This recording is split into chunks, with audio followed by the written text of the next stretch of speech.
this. What's going on here in a larger sense? These two congruences are showing two quotes, one from Winston Churchill and the second from Bernard Baruch. Winston Churchill first.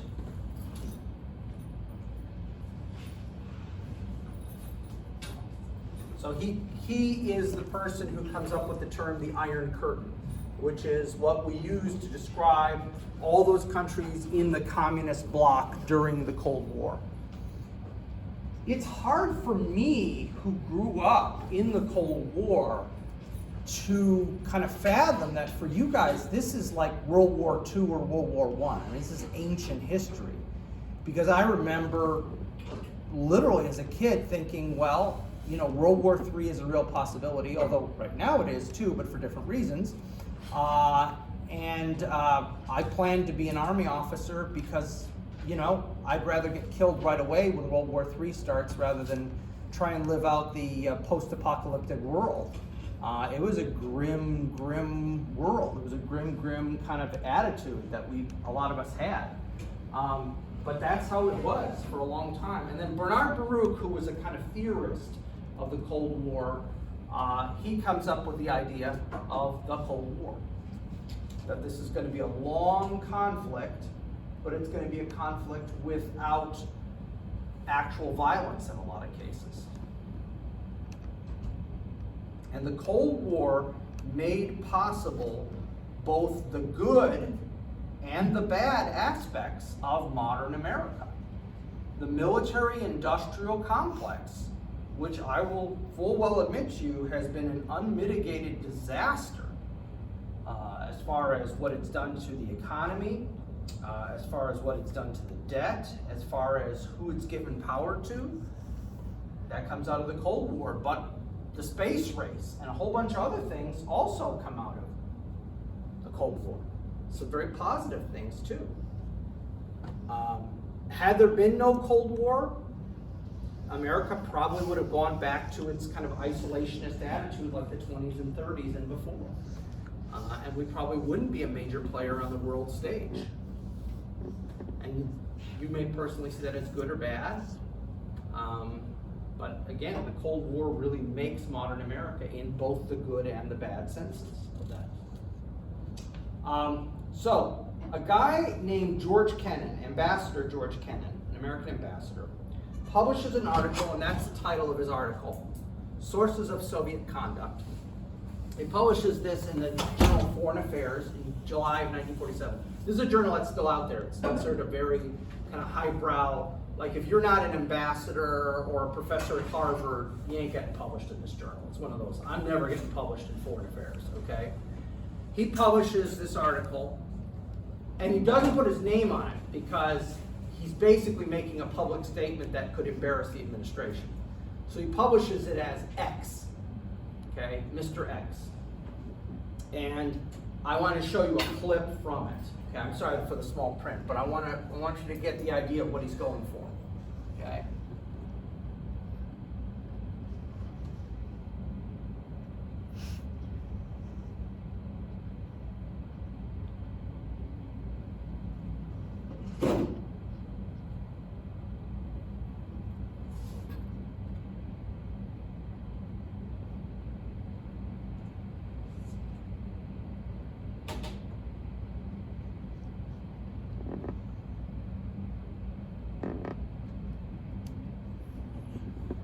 So what he's basically saying is, we don't need to go to war. We need to contain the Soviets. The solution to our problem is not to kill each other, especially because by 1947 we've got the atomic bomb and we know they're working on theirs. So instead of destroying each other, what we need to do is simply contain the Soviet Union. And eventually, they may go ahead and weaken themselves. Because communism can only survive by one movement, right? Right. So, once the communists get control of a society, they fundamentally destroy it. I mean, look what's happened in Venezuela. Venezuela went from being per capita one of the wealthiest nations in South America, if not the wealthiest nation in South America because of its oil revenues, to a country where people are literally like malnourished in a matter of about 20 years. So the whole idea that Kennan is putting forward is that all we got to do is contain the Soviets. I mean, didn't the U.S. have a lot of intervention in Venezuela? I'm sorry? Didn't the U.S. intervene a lot in Venezuela? But that was prior to all the communist stuff. That was back in the era in which we were, part of Panama we take from Venezuela, stuff like that. But yeah, what I'm talking about is the stuff since Hugo Chavez took control, and now he's been succeeded by Maduro. Well, the current president, okay, those two guys. So Kennan's saying, look, just contain them, and they will self-destruct on their own because they're so badly run, so inefficient, etc. You don't need to go to war against them. And when we, during the Cold War, maintained this policy, we were more successful. When we, during the Cold War, turned to actual military affairs, adventures, whatever you want to call them, our results were not that great. Cold War, we've got Vietnam, that's a draw. Korea is a draw. We've got Vietnam, that's a loss. The Soviets on their side of Afghanistan, that's a loss. So when you have two roughly equal powers, the better thing is to just wait out your opponent, if you are the one who thinks they have the advantage. Now, if you're the Soviets, waiting out the Americans is not a good choice because they know internally they've got problems, which is why they use aggression and encourage aggression on the part of their surrogate states, whereas we don't. When you look at the Warsaw Pact, we're not encouraging West Germany to try and do something against East Germany, because that would be insane, and we don't need that. Or any of the other, Italy, any of the other countries that are in the Warsaw, or in the NATO, okay? So containment is the bedrock of our policy in the Cold War, and when we stick to that policy, we are successful. But how do you know if you're successful? That's the problem. We know now they're successful because, well, eventually they did collapse on their own based on internal things. But at the time, it's extremely frustrating, and nobody knows if he's right, because we don't have a daily read on what things are like in the Soviet Union. We don't know how things are going. And so that is why several times people will intervene and do other things than containment.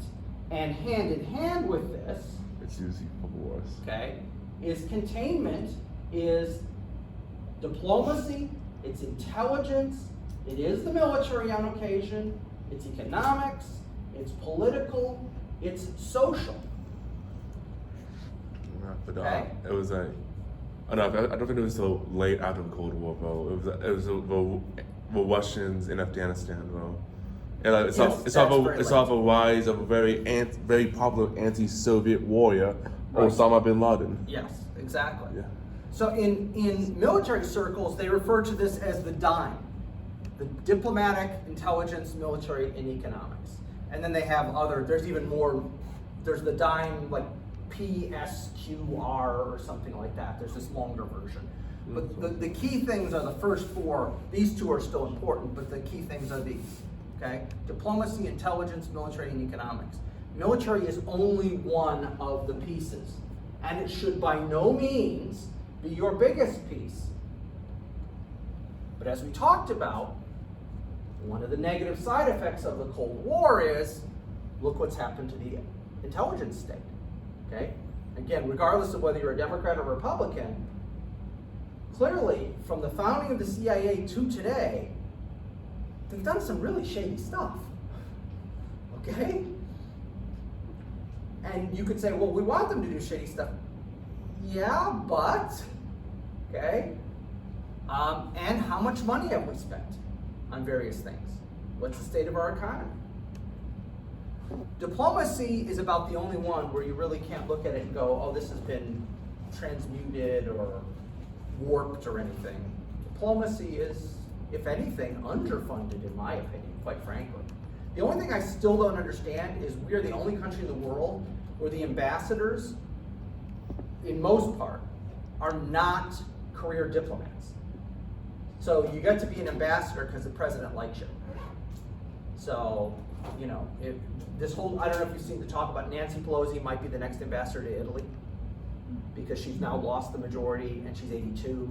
So she may just go ahead and become ambassador to Italy. And that's fine, whatever, but shouldn't we have somebody who's like spent her whole career in Europe, who speaks fluent Italian, you know, understands culture, or she's just an Italian American from San Francisco. That's been here since Kennedy. Yeah, who's been there since Kennedy. Does she even speak Italian? Right. I mean, if she does, is it real Italian or is it kind of like stereotypical Italian? She knows how to pronounce food and that's kind of it. I heard a political advisor say that diplomats were retired Olympians for a while. Yeah, I mean, so we're the only country in the world that does that. And I don't understand that. That should be like you've served your career, you've got 30 years in, congratulations. What language do you speak? Oh, that's the country you're gonna go to. You speak Greek? Congratulations, after 30 years of service to our country, you're the next ambassador to Greece. You know, that, to me, that's how that should work. And in every other country I've seen, that's exactly how that works. Your last post, worked your way up, your last post is whatever language or culture you've focused on your whole life, okay? But anyway, so this is the whole idea though. The military is only one piece of what we're gonna do to contain the Soviets. We're gonna use all these other aspects to help contain the Soviet Union. I tried to look up if Nancy Pelosi spoke Italian, and the first thing that popped out said no, when she was a kid, it wasn't invented yet. What is invented yet? Okay, the internet, you know, where you can find out anything. I think it was more of a joke, but I'm sure it was, but Mom still. would be a better ambassador. Yeah. So, hand in hand with this idea of containment are two ideas that are going to come out. One called the Marshall Plan and the other called the Truman Doctrine. And so containment plus the Marshall Plan plus the Truman Doctrine are the three legs, if you want to do the three-legged stool thing, okay, of the Cold War. And whenever we stick with these ideas, we succeed. Whenever we deviate, it gets wobbly. Okay, so if you want to use the chair analogy, all right? What is the Marshall Plan? The Marshall Plan is officially called the European Recovery Program, the ERP. It lasts for only about 4 years. And it's named after the Secretary of State, former General of the Army, George C. Marshall, who, as I mentioned before, I think is one of the greatest general officers, maybe the greatest general officer this nation has ever produced. But a man who was primarily a staff officer, a distinction we refuse to make officially in the United States Army. Because if you're not a warrior, you don't belong in the Army. Funny, some really great armies seem to be okay with having guys in the Army who weren't warrior killer guys, but what do I know? So he becomes Secretary of State after he leaves the Army, and he's a great Secretary of State, by the way. We offer this program to the Soviet Union as well as to Western Europe. They refuse. I'll explain why they refuse in a second here.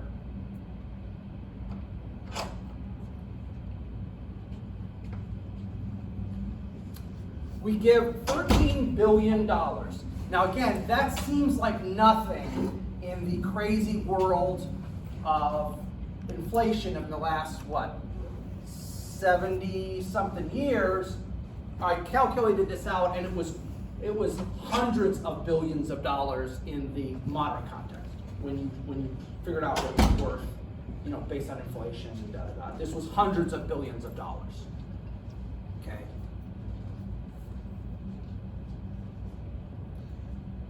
And here's the context for you. The entire US gross domestic product in 1948 was 258 billion. So that's 5% of our GDP. So whatever our GDP is now, anybody know what the GDP of the United States is now? I'm pulling it up right now. It's got to be trillions, I would think. 23 trillion. 23 trillion.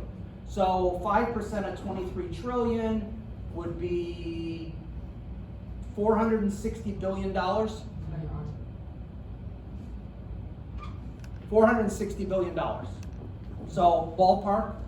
Okay, so that gives it a little more context. So that's really a really generous contribution.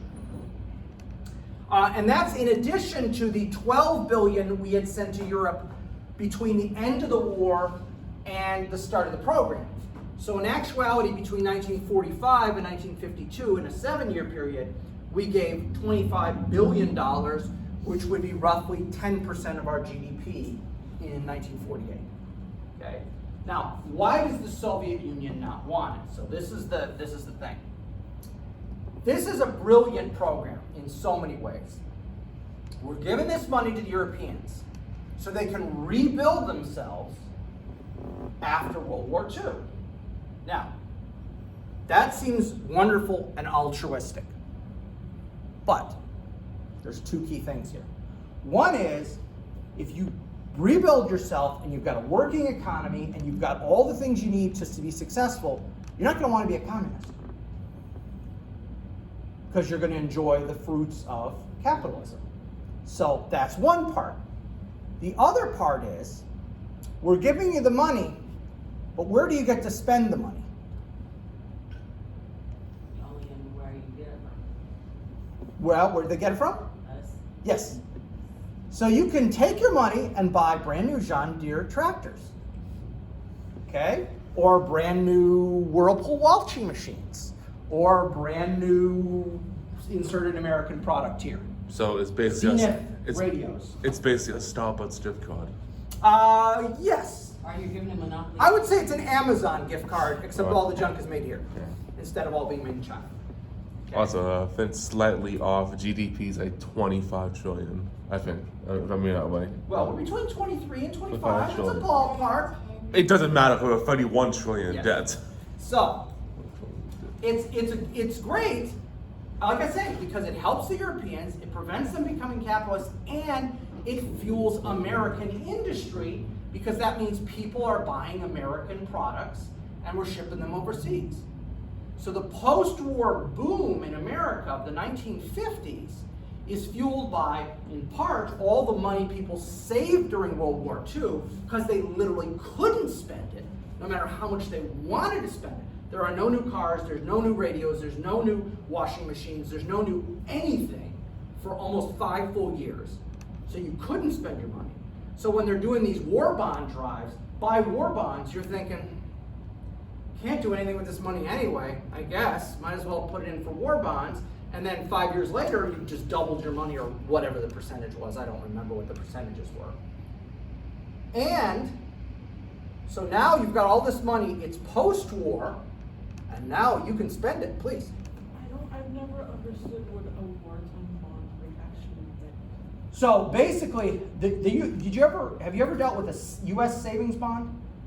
Okay, so even that is so old-fashioned. I had savings bonds as a little kid, okay?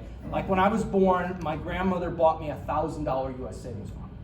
And what this was is you give the government $500, and at a certain date, you get 1,000. And I want to say it was like 10 years, the maturity. So you'd have to do the math to figure out what interest rate is that takes 500 to 1,000 over 10 years. You can do the math. Back in the day, before everyone played the stock market and everyone was doing all these crazy things like crypto, which has just collapsed, this was seen as a great investment because you couldn't lose your money. The government would literally have to collapse for you to lose your money. And you were getting like 10 years or 15 years, whatever it was, double your money. Nowadays, we're used to, I could double my money in 10 days on the stock market. Okay, people didn't do that. Day trading, all that. You needed the internet, because you can't be literally going through the newspaper going, Okay, it's up 2 points. Quick, sell, sell. Because by the time you got the newspaper, the information's outdated. So unless you were like hooked in New York, you couldn't day trade. Nobody was day trading. That's an internet. That's a post mid-90s invention. What about those stock ticker fins? Again, if you were somehow hooked, you had to be hooked up. You know what I mean? You had to be like rich or something like that. So this was seen as a great investment because we did give you a very good rate. Plus, you couldn't lose your money. There's no way to lose your money. And that was what war bonds were, is you give them so much money, it doubles your money, but it's gonna be 5 to 10 to 15 years that you finally get your money back. And so if you're investing at, say, in 1943, then sometimes between 1953 and 1958, you're gonna get it back. Well, the 50s are the boom period. Cha-ching! I forgot I had that money. Because that's the other thing, once it's been invested, you can't take it out. So it's like, you just put it in a safety deposit box or something like that. And some people even forgot about them. My grandmother cashed in a World War II bond in the 90s that she forgot she had. Now, it was a $1,000 bond, so she got like $4,000, which was, don't get me wrong, which is great based on the $500 investment, but it was also like 40 years later, so, but does that make sense? That's what that That's is. how they used to do this thing for our military, our college education, because they used to tell you, well, we're gonna take $100 out and we'll put it in a savings bond. So you had to pay into it for a year. So basically, at the time I got out of the military, they say you had $1,200 towards school because I paid that $100 into my savings bond. So then if I didn't use them, so then once when I got out, like I decided I wanted to sell them. So like they actually gave me like these little certificates like that were like checks, like certified checks, but they were like foreign money because they had like the magnetic strip on it. But it was like $50, but they had a magnetic strip on it. It was like And it's like almost like money too, in the sense that feel to it. It has that you want to hold feel the for a while. Yeah, it's really cool. But yeah, I don't even know if they make those anymore. Right, that's what I don't know. Yeah, because like younger people, like you guys, have never even heard of them. And I only had them as like a little kid in the 70s. I don't remember after that. Anyway, so this is the idea here. It's brilliant. It really is, because it's 3 birds with one stone, not 2 birds with one stone, 3. Prevents it from going communist. It goes ahead and pumps up our economy, and at the same time, it makes us look like we're generous. So it's a great plan. And Marshall is the guy primarily who's responsible for it. So it's essentially it's like the U.S. saying, oh no, mercantilism is bad, why did they do this? And right here is when they're like, oh, this is where they did it. Yeah, there you go. I was like, because now everything is like, didn't want to use our money because they're gonna have to spend it in the U.S. But now everything we buy is in their countries anyway, so it's just like. Now, so we've got containment, we've got the Marshall Plan, and then we finally got the Truman Doctrine. So what is the Truman Doctrine? This is another one of these. This is a policy set forth by President Harry Truman. You can see in March of 1947. And here's the quote.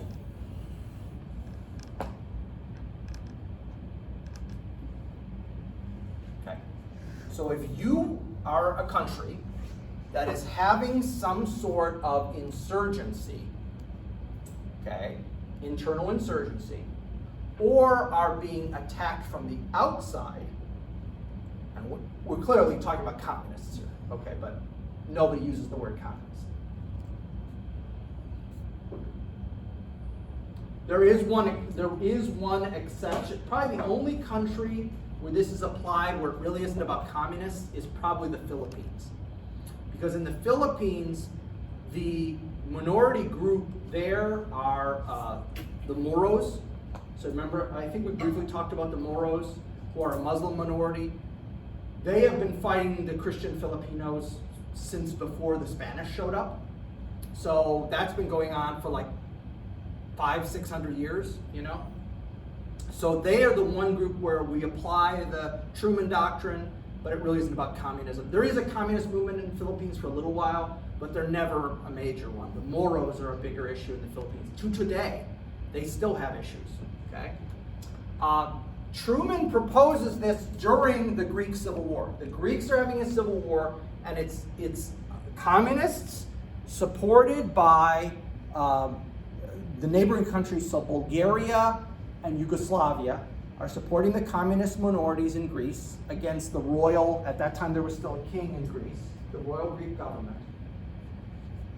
And so Truman had been sending aid already to the Greeks, but there's a feeling in the administration, this is probably going to become an issue in a lot of places. And we already know the Philippines has got their own problems. So it's kind of like, if we add all these up, why don't we just establish like a program for this? Okay? Why don't we, instead of just willy-nilly doing it? Okay? So in Greece in particular, we sent $400 million and advisors.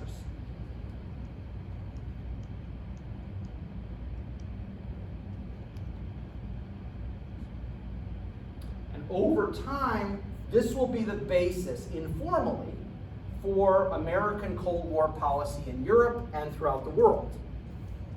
So if you've got one of these problems, we will send you money, we will send you weapons, we will send you equipment, we will send you advisors, but you have to fight your own fight. This is one of the key tenets, and this is why I say, when we deviate from this, i.e. Korea, Vietnam, it blows up in our faces. Truman is absolutely right. Truman and his advisors are absolutely right. The people in question have to fight their own fight.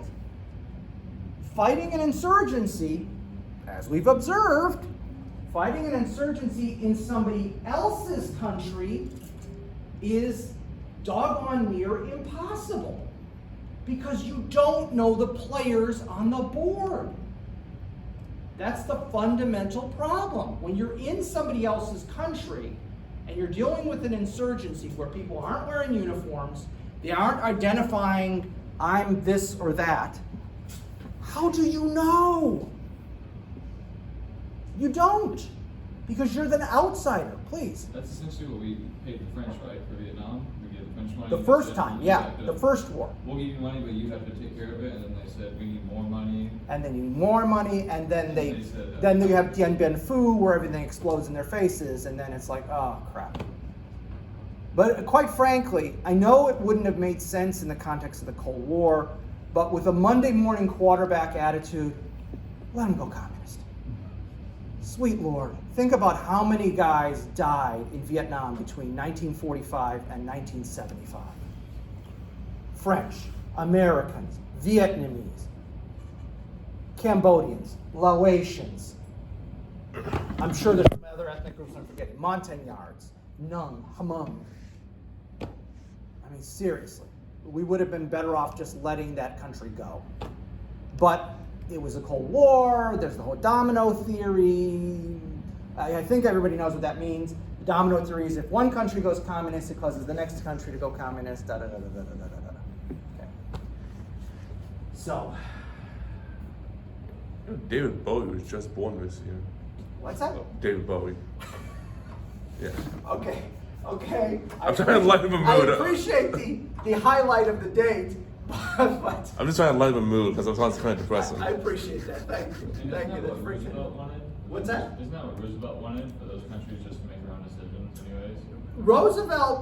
Roosevelt had a very, yes, he did, but he also had a rather naive attitude toward communism. And I might have used this quote before, but he thought he could deal with Stalin. He literally said this in a meeting. He said, I'll treat Joe Stalin the way I treat a southern governor. I give him enough roads and bridges to do whatever I ask him to do. So yes, Roosevelt wanted that, but also Roosevelt was pretty naive as to what communism was really about. He was a patrician. He was a kind of upper class patrician from an era in which being upper class wasn't about necessarily being rich. It was about having responsibility to serve in government, to do things like that. You also had money, but your primary goal wasn't to make money. You were owed money. Because the Roosevelts could trace their heritage back to when New York was New Netherlands. Okay? And New York City was New Amsterdam. That's how long that family had been in America. So the idea was you had money and you were comfortable, as they would say, you were comfortable. But you now had, because you were comfortable, you had the ability to go out and be a philanthropist, be a diplomat, be a politician, looking out for the best interests of the little. because they're, of course, too stupid to take care of themselves. And while that's patriarchal and obnoxious by our standards, I prefer that to a rich attitude where it's just all about me, money, money, money, money, money, money. So I'll take patriarchy over money grubbing, I guess is what I'm saying. So that's the problem. That's why Roosevelt, in his perspective, of course Stalin's going to do what I want because I have money and power and prestige. He'll just do what I say, not understanding the way the real world works outside of America. So eventually we'll form the North Atlantic Treaty Organization, or NATO. You guys all know NATO. It's in the news right now because we're adding members all of a sudden.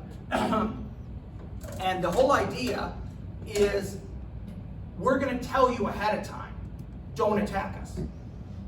This is the World War I situation where everything spirals out of control and this country attacks this country, this hit. Okay, we're telling you ahead of time. You attack West Germany, you're also attacking Norway, England, France, Italy, United States, Canada, so don't attack. And I gotta say, it worked. If your goal was not to have a war, this has been the most successful military organization in history. If the goal was not to have a war, which I think the goal was not to have a war.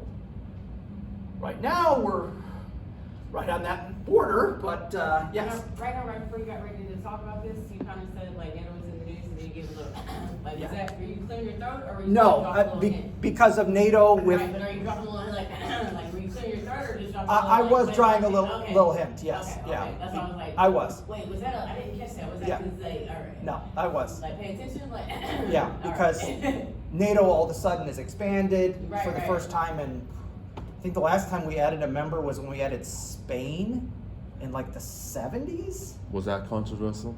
It was, because, now wait a minute, did we add Spain before Franco died or after? Because Spain was a fascist country until 1975, and I can't remember if we added NATO before or after. 1979 to 1992 was the Spain government. I just did this Yeah. in Spanish too, it was on my test. That's how I knew it. Yeah. Yeah, and it was the year I was born, You had 1979. Finland, right? What's that? Was Finland? like- Finland and Sweden, which the Sweden one was really surprising because they've been neutral just consistently. It was So- like right on Russia's border now. Yeah, yeah, they got a little sliver up at the top. Yeah, that's on Russian border. But anyway, so this is all part of this idea. We're going to contain the Soviet Union. We're not going to provoke them. We're not going to attack them. The problem is the Soviets, their fundamentals perspective, and the Russians today, because the Russians have not changed. From when they were, you could have a Commissar or you could have a Tsar. It doesn't matter. The Russians are fundamentally the same people. Yeah. Is they saw this as provocative. You wouldn't be forming this organization if you didn't mean to attack us. Dude, seriously, this is one of those cases of you and your opponent just going right past one because you cannot see it from your opponent's point of view. Now, having said that, I'm not going to say we shouldn't have formed NATO. I mean, I'm not going to say that. That would be goofy. But it did sort of poke the bear when we formed NATO, because they said, oh, see, you're planning to attack us, otherwise you wouldn't do this. We're going, no, we don't want you to attack us. No, we could see what you're doing. We're watching you. I got my eyes on They it. still do that though. Yeah, and they're still doing that. And it's kind of like, dude, it's been 73 years. Let it go already. Clearly, NATO is not an offensive organization. How many wars has NATO done? 0! Come on!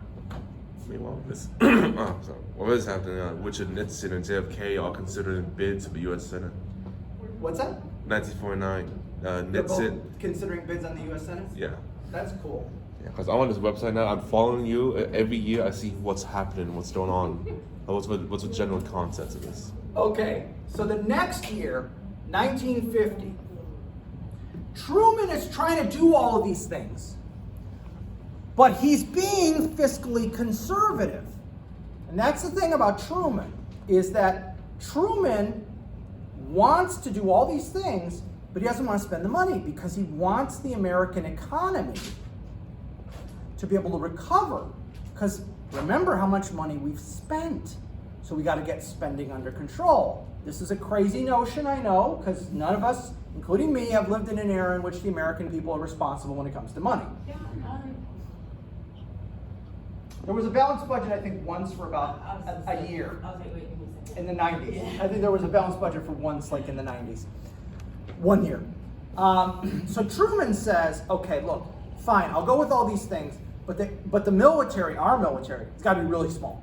We got to go back to 1920s, 1930s. Got to be real small. And you guys are talking about, we've got this new Air Force. The Air Force had split off from the Army. Okay, that's going to be small. You guys are going to all be small. We can't spend a lot of money on this stuff. We got to keep things calm. We got to get the economy. There was a mini recession in 1946-47. We're not going back to that. We got to keep the economy booming. And he's pushing, he's holding his guns on that, and I respect him for that. He's trying to be responsible. He's trying to be good at this, right? And the National Security Council, which still exists, and that's the president, vice president, the SecDef, SecState, some of the key leaders get together. And so it's the cabinet members and subordinate guys who are all focused on security issues, all right? That's who makes up the National Security Council. I bet nowadays Department of Homeland Security guy is probably in there too. They get together and they propose National Security Council Memorandum number 68, okay? And what is that? It is based on the assumption that the Soviet Union is trying to take over the world. Well, okay, in principle, I guess that's true. Sure, all right, we'll give them that one, all right, we'll give them that one. But it says we've got to build up massive armed forces to contain, see how they're spinning it. No, this isn't to build up, it's a build up to contain the Soviets. So if we're strong, then they'll be less likely to attack us. Well, okay, I get if we're strong, they'll be less likely to attack us, but we already got NATO, so we already got the rest of the world involved. Why do we need to massively build up our own forces if we've got all the Europeans involved? It also emphasizes nuclear weapons. Well, atomic weapons in those days, because the hydrogen bomb hasn't been exploded yet. And Truman, hey, I had to do Hiroshima and Nagasaki. I felt that was the right thing to do at the time. I'm not interested in any more atomic bombs. Those were a one-time deal. I had to do it. These are last-ditch weapons. The only way I'd ever use these again is if we were about to be overrun. He doesn't like that. And this sits on Truman's desk. He wants nothing to do with it. And then North Korea invades South Korea, starting the Korean War. And this forces him to basically adopt NSC 68, trying to minimize the atomic weapons thing. But what happens instead is you have a massive buildup of the Air Force with the idea that, what's the Air Force? Remember, we don't have intercontinental ballistic missiles yet. So the Air Force is going to be dropping atomic bombs from bombers. So the Air Force just says, oh, okay, we're not going to deal with nuclear weapons. They just build up a massive bomber fleet. What are you going to drop? Atomic weapons. That's the rationale, okay? And so NSC 68 does become a major component of Cold War thinking. And is it good or is it bad or is it indifferent? I understand what Truman was trying to do. I think he was trying to do the right thing, to be fiscally responsible. I also understand their suggestion that a large armed forces would be a deterrent to the Soviets. I get that too. With hindsight, I don't like NSC 68 because it creates the military-industrial complex. And even though I'm somebody who served in the military, I loathe the military-industrial complex, and I think it's done more bad than good to the United States of America. So I understand both points of view on this. I don't think Truman had much of a choice. Like I say, when North Korea invades South Korea, I wish it hadn't happened. If there had been no Korean War, I think we could have coasted through this rather lightly, because President Eisenhower's policy is going to be a little bit different, and we'll talk about that a little. Not massively different. He'll keep most of Truman's stuff. Now, let's talk about nuclear stuff, because even though it seems insane to us, and like, why would we even be discussing the idea of using nuclear weapons, at the time, in the 50s, and even into the early 60s, the idea of using nuclear weapons seemed like, yeah, that's what we're going to do. The next war, the next big war, we're going to use nukes. That's all there is to it, okay? So let's talk about nuclear weapons in the context of the 50s and early 60s. First off is the concept of nuclear deterrence, okay? And I'm going to show you a quote from Bernard Brodie. Bernard Brodie is one of these academics slash government guys who's a big thinker, on these issues, okay? So, see if you can make heads or tails out of this. Because Bernard Brodie is like,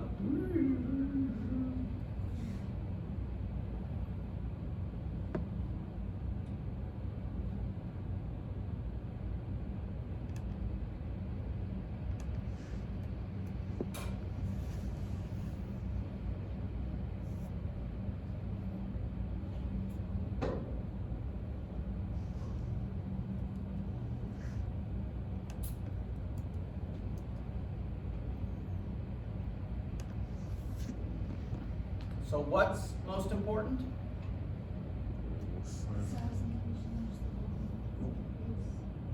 Ooh. Sneak attacks, surprising all. Okay. Or is it making the enemy believe that they're stronger than they actually are? Okay, if they're stronger so that once you've been hit by the first attack, you can hit back. It is the second strike capability, according to Brodie. And if you stop and think about it, there is a logic. If you're sitting there, la la la, going through your day, and all of a sudden there's a sneak attack, you're nuked. Okay? Do you have enough nuclear weapons left to attack him back? If you have enough nuclear weapons left to do him serious harm, he's not going to attack you. If he thinks he can launch a surprise first attack, and again, this is before, we don't have satellites, so we can't do the tracking, the big board tracking the nukes coming. Just all of a sudden, bombers are over your territory, boom, boom, boom, boom, boom, boom, boom. Okay? If he thinks you have enough nuclear weapons that even after you attack him, he can attack you back with as much force as you attacked him, as he attacked you in the first place, he's going to say, no, I'm not going to do it. If he thinks he can wipe you out, your weapons at least, in one strike, maybe I'll gamble. Let's roll the dice and see what I get. That's the rationale. Now, on one, in an initial look, you go, this is insane, and I agree with you. On another look, if you are removing morality and ethics from this and just looking at it as a cold mathematical formula, makes sense. Because you think about this now, I feel like this is how Korea looks at us, or Kim Jong-un, because like even that, especially when he tested the other day, that one, well not the other day, but like a couple of months back, that one that could hit the U.S., I'm like, wait a minute, so if he's getting bold testing it that way, then he really thinks that. Yes. So it's just one of those things like, oh, so this is something that Brodie thought of back in the day that they're still using. Absolutely. Absolutely. Okay? So, if that's the case, let's go a little further. So let's talk about some words and how their words are used in the context of this. All right. So what is deterrence? Deterrence is a subjective, not an objective state of mind. Objective means this is a can of carbonated water. That is the objective truth of it. Subjectively, It's awful. it's delicious. It's delicious. It's grapefruit flavored. Subjectively, it's a Coca-Cola, it's a dollar. It could be. Right. You don't know. Right. Objectively, it is a can of carbonated water. Subjectively, it could be filled with vodka. Yeah, it's a cherry soda from here. Not my constitution after what I went through Monday. It could not be vodka. But subjectively, it could be filled with anything. But we don't know. You don't know. I do. One way to find out. Bust it open. Anything can be in those water bottles. That's right. Okay? So it's a subjective state of mind. Deterrence is what I think it is, not what it really is. On both sides. Which is insane and maddening. Because how do I know what the other guy's thinking? You don't. Which makes it suck so bad. Okay? Your requirement, as we talked about, is that the second strike is secure and credible. Meaning, you can hit me, I'm going to hit you back just as hard, no matter how hard you hit me, with my second strike. So no matter how many missiles I have, can I ever have too many missiles? Nope. I can never have too many bombs. Never have too many bombs. Because the more bombs I have, the more likely I am to beat him with the second strike. What is stabilizing? Anything that enhances my second strike makes the world more stable. What is destabilizing? Stabilizing. Anything that degrades my second strike or enhances the first strike. This is defense thinking turned on its head. For the entire history of the world up to this point, your main army is all that matters. Your reserves and your National Guard are not what matters. That's basically what this craziness has done with the nuclear weapons. It said, oh, the National Guard's the most important thing. What the bleep are you talking about? That makes no sense. That's my second or third line of defense. Oh, no, but now that's the most important. It's crazy, but again, if you look at it, you take out morality, take out ethics, it's just a formula. It's a logical formula. A plus B equals C. It's crazy, I full well admit. And the district is they call up the reserves first before they go pull the active, so they pull up the reserves first. So it's just like, yeah, go ahead, pull from the reserves and the National Guard, because you already got your active guys in the back. Oh, it's crazy. Well, could you imagine being one of these 50-year-old guys in Russia being drafted now? Holy crud. Listen, when I went to Iraq, we had a guy who had a service number. He was the only one that had a service number. But he had volunteered, that's the difference.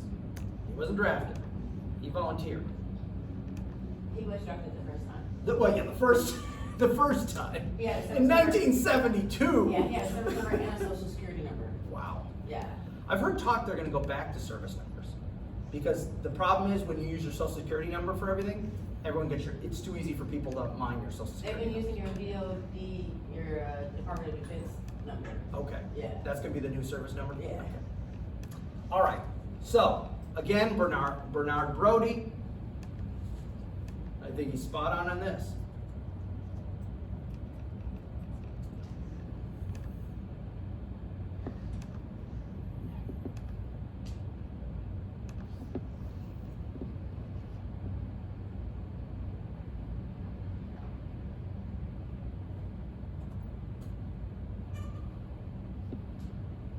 Yeah, you know what? If my choice is being dead or enslaved,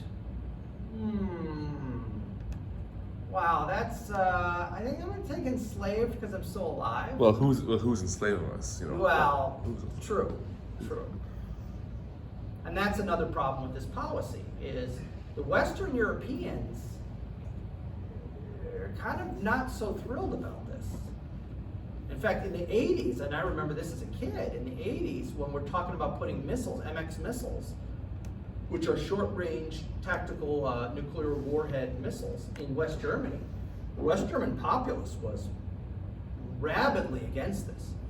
Only the kind of hardcore right in the country supported that idea because they knew where it was going to land, and not only did they know where it was going to land, they knew where any debris and detritus was going to wind up because of prevailing winds. So they weren't thrilled about having those on their territory. So, what are our assumptions? Our assumption is, well, first is a fact before we get to the assumptions. We had a nuclear monopoly between 45 and 49. The Russians do not have the nuke.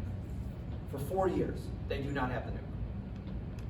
We use it at Hiroshima, we use it at Nagasaki, and other than tests, that's it. So that's a fact, not an assumption. The assumption is deterrence will work, and I think now we can successfully say deterrence did work. They don't know that though. They're working on it at the time, and that's why you still hear voices going, we gotta attack them, we gotta attack them! Why? Deterrence is failing. Can you prove it? Can you prove deterrence is working? How do you prove a negative? You know, this is one of those logical fallacy kind of things. I mean, we're still alive. Yeah, well, I mean, I guess from that point of view, we're not speaking Russian. We don't have a communist state, but, you know, they'll get into that argument. Superiority is necessary. The more missiles, the more bombs, the better. Because, again, that enhances our second strike capability, yada, yada, yada, yada. I mean, what's the difference between a nation bombed by 100 nukes and one bombed by 200? It's ugly, any way you slice it. The next war will be a thermonuclear war. We are going to use atomic bombs.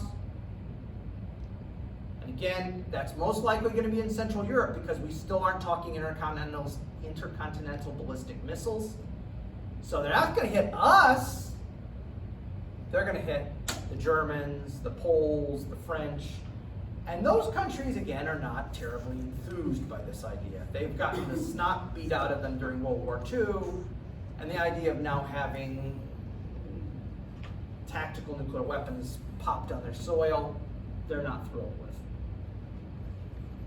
And that the military is the foundation of containment. That's not what Truman wanted. It was the dime, it was diplomatic, it was intelligence, the military was there, it was economic, it was political, it was social. There was a bunch of other letters that I just don't remember, okay? But the military was simply one piece to the puzzle. But after Korea, and then after Truman leaves office, the military becomes the backbone of containment instead of merely a part of containment. Instead of diplomacy, intel, military, economics, political. Exactly. Exactly. And again, I honestly think that was unfortunate because you can't have the military-industrial complex if that didn't happen. Right. So, again, Bernard Brody, I'm sorry I keep quoting from Brody, but he's kind of gives it to you.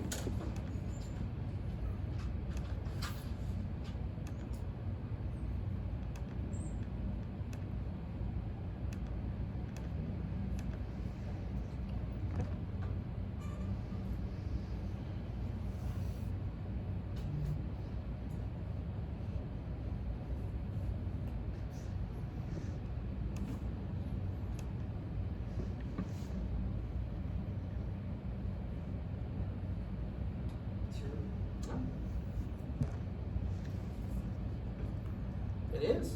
I would argue he's right. It is true.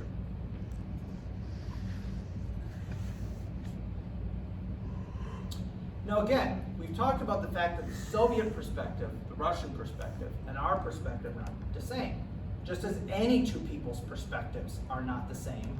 Well, when you've got huge nation states with different cultures, different economic systems, etc., different political systems, they're even going to be more so.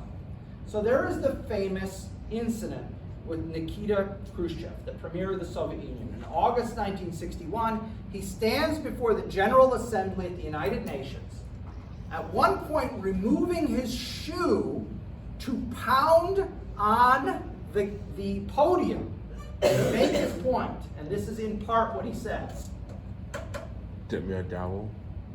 Didn't have a gavel. Nope.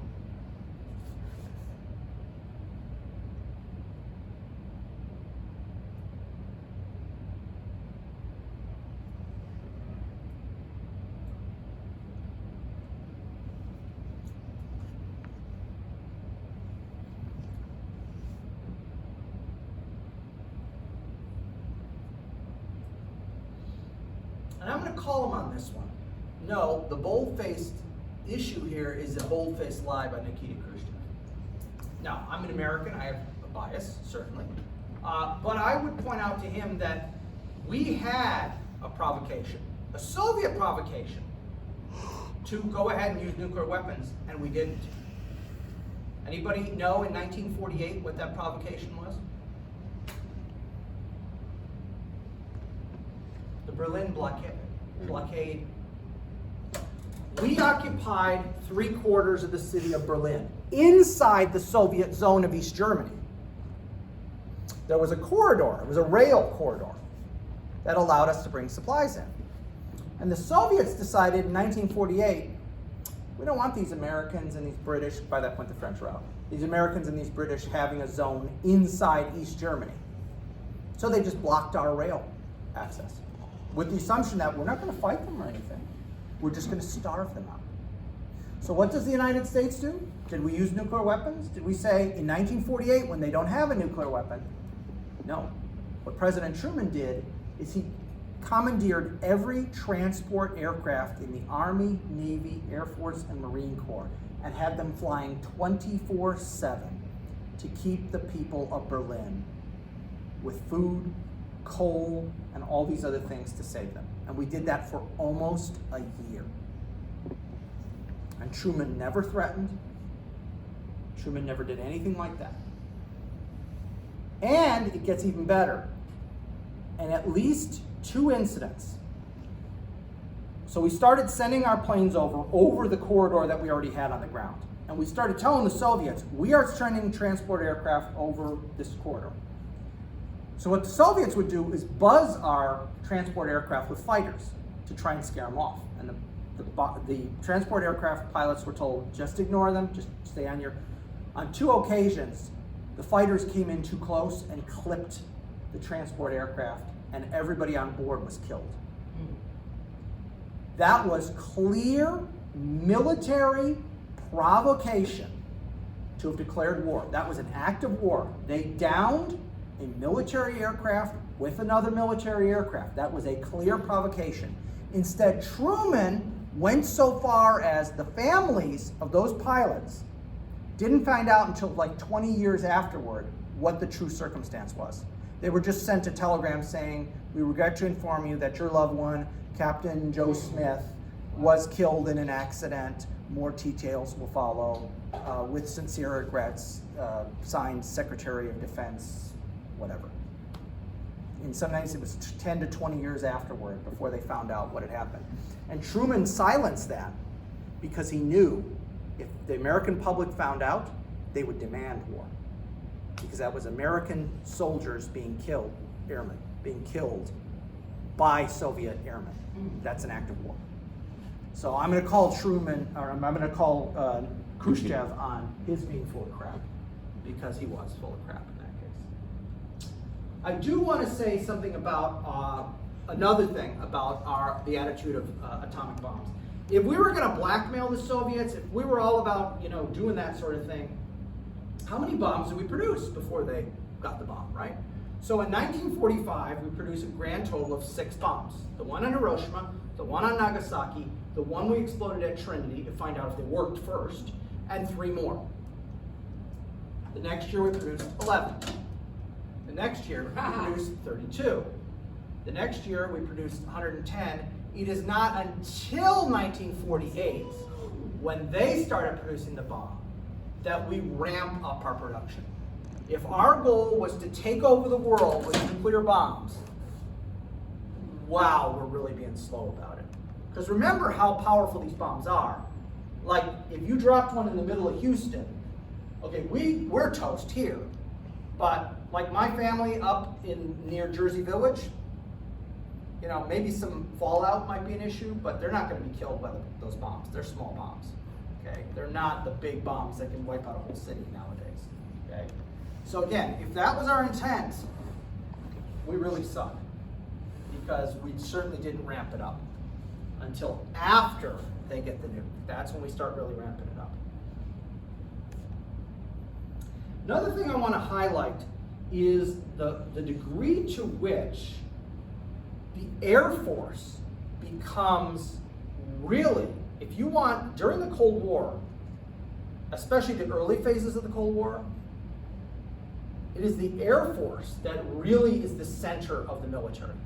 Not the Army, not the Marine Corps, to a lesser extent the Navy. There's a couple of Navy pictures here. Nuclear sub, ballistic missile that's coming out of a underwater sub. It is Strategic Air Command, or SAC, that is really the centerpiece of the defense, nuclear defense policy. You can see the different bombers we use in that time, okay? And the motto of SAC was, peace is our profession. That was literally their motto. Because their attitude was, as long as we do our job, they won't attack. And if they don't attack, we have peace. We just taking out pictures of their stuff and we're good to go. Exactly. So if we know where their stuff is, and they know where our stuff is, especially once you get satellites, everybody knows where everything is, everything's on the table, nobody tries anything stupid, okay? Now, to what degree is the Air Force, as I say, in the early phases of the Cold War, the centerpiece of the Department of Defense, or the centerpiece of our entire policy? Between 1947 and 1957, so the founding of the Air Force to 1957, 75% of all Department of Defense spending went to the Air Force. Stop and think about that. For the first 10 years of the Air Force's existence, 3 out of every $4 that went to the Department of Defense went to one service. The Navy, the Marine Corps, and the Army got only 25%. And Korea is in there. So even during the Korean War, again, that's an average, okay? That's average. So it might have spiked a little for the Army and the Marine Corps during Korea, but overall, 3 out of every $4 for that 10 years is going to the Air Force. And when I used to teach for the Army, some Army student would immediately say, well, golf courses don't build themselves. It's a running joke that the Air Force has the best golf courses and stuff like that, because when they're not flying, the pilots have crew rest. Okay, so if they're not flying, they have crew rest. Well, sometimes they take their crew rest at the golf course. So it's a running joke about the Air Force. Another statistic, between 1948 and 1960, 85% of all Air Force spending goes to Strategic Air Command. So even within the larger funding, 85% of the 75% is going just to Strategic Air Command. Why? Because those are the guys with the nukes. Those are the guys with the nukes. So you can really see that between the foundation of the Air Force and 1960, our entire DoD is focused on nuclear weapons and nothing else. That's all it's focused on. 85% of the 75%, which I can't do that math in my head, but whatever that is, it's a lot. It's more than 50% overall. 85% of 75% is all going to nukes. And everything else is just ancillary. Everything else is on the periphery. And that really shows you, follow the money. That's the key thing. Always follow the money. Who's making a profit on something? If it's a controversial issue, and I advise you to do this, wherever you are in the political spectrum, I don't care. But whenever there's an issue, follow the money. Who's making a profit? Because somebody's making a profit or gaining power. Although usually in America, the money is the power, but you know what I'm going to say. Follow the money, and you'll usually find out where you're going. So, now, within the context of this, the Army decides, we want a slice of that pie, okay? So the Army goes nuclear. I tried to say that the George Bush way, but it didn't come out right. Nuclear? Nuclear, is that how he used to say it? Nuclear? But George W. Bush was famous for mispronouncing words, and I think they always used to make fun of the way he pronounced nuclear. And it was like nuclear. I think is how it announced it. Anyway, so at the bottom left is the 280 millimeter Atomic Annie cannon. She fired once. That's the time. That's the only time she ever fired. Her sister gun, by the way, still existed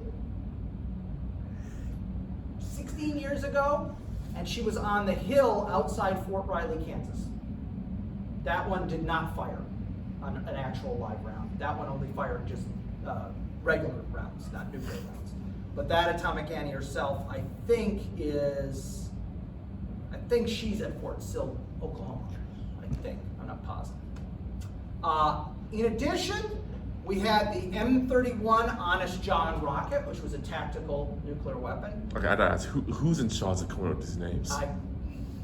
Somebody in the DoD always comes up with these goofy names. And then my personal favorite is the M28 and the M29 Davy Crockett rockets, which is alliterative and nauseating.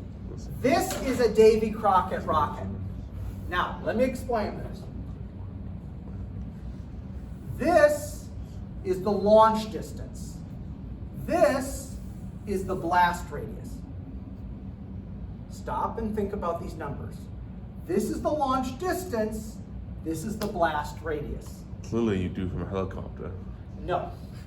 The way this is done is it's a Jeep. A Jeep with a trailer. And the Davy Crockett is loaded on the trailer. The Davy Crockett is set up. Now you have pre-dug a foxhole. The distance that it's going to take you to jump in your Jeep and drive as far as you can away before the weapon explodes. So you're going to have done some math. Okay? I can drive in my Jeep 1 mile or whatever it is. Okay? And you've pre-dug foxholes. So you literally set it up. There's one guy sitting in the Jeep, revving the engine. Come on, let's go! One guy yanks the lanyard, jumps in the Jeep. They drive hell for leather back to where their trench is, park their Jeep right by the foxhole, jump in the foxhole, get down, let the blast wave roll over you, and then get out and start walking because the Jeep will have been fried by the radiation. So what it should have put in a Ferrari. Yes, ideally. Why didn't they pull it from inside the Jeep? So they- I mean, theoretically, you could do that too. Yeah, theoretically, you could do that too. So, I would call that a suicide mission nowadays. I don't want to put too fine a point on it, but that sounds like a suicide mission to me. The attitude was, in those days, you'll be fine. Don't worry. There's film out there. Look this up on YouTube. I know it's out there. Of them doing small tactical nuclear detonations out in Nevada, where they have soldiers and Marines walk through right after popping a nuke. They wait like 30 minutes, and they have these guys walk through. Yeah. Just Or- the side effects of? No, because they want to show there is no side effects. Was there? Didn't the government keep it hushed up when, like, years later the guy started getting sick? And They did. he was right out. They did. I think that's how John Wayne died. They filmed a movie in Well, Nevada. okay, so there's this story about John Wayne. John Wayne playing Genghis Khan, which is #1 so bad. Very insensitive. I've I seen the mean, movie. aside from the modern attitude of cultural approbation, John Wayne, I do not like John Wayne. I think the only time he was a good actor is when John Ford directed him. When John Ford directed him, he could get a good performance out of him. The rest of the time, I didn't care for Wayne. But regardless, making him a Mongol is just so bad. It's laughably bad. Even in the context of the time, people had to be going, yeah. Is that John Wayne with like a cheesy little stick-on mustache thing? And They didn't start on your eyes. yeah, he didn't do much with his eyes. That's the funny. I swear it was just like a little makeup here to try and create that simulation. Anyway, and they filmed this movie. It's called The Conqueror. If you want to look it up, it's called The Conqueror. And they filmed the movie in Nevada near where there had been nuclear bombs exploded. And there's the story as it goes is that everybody in the crew eventually gets cancer and dies.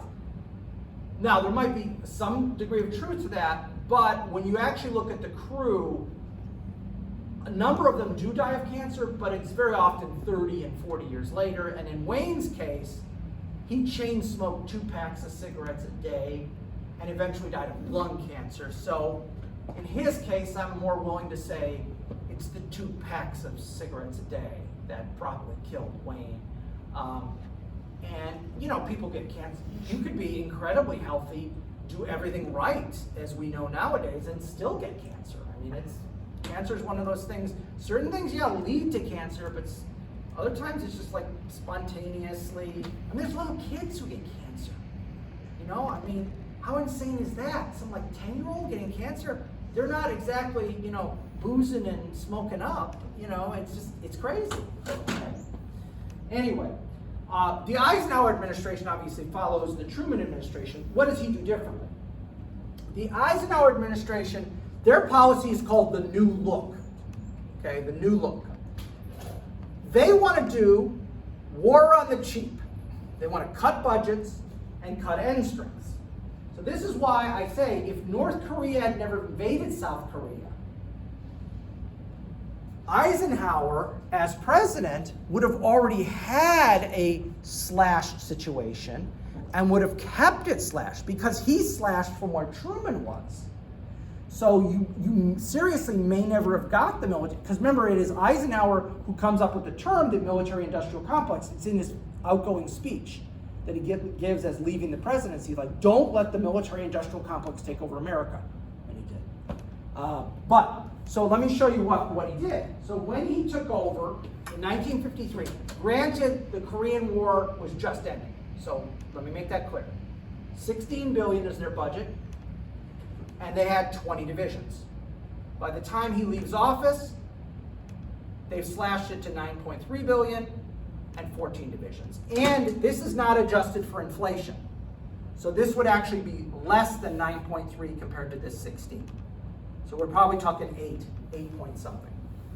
So he has slashed the Army's budget by almost half. Their troop strength, he has not slashed in half, but the budget he has.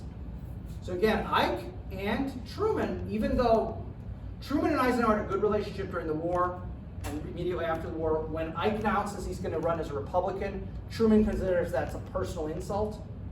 And basically they don't speak again on friendly terms for the rest of their lives, which is unfortunate. But when you look at their policies, they're like that much apart. Their policies are almost identical. How many countries does Eisenhower invade? 0. And Truman only got involved in Korea because he felt he had to, because North Korea invaded South Korea. He was trying to avoid wars. So it's unfortunate that their relationship deteriorated that way. So we're out of time. We'll have one more class next week, Monday. We'll start talking about Korea a little. I will also post the videos for the rest of the course.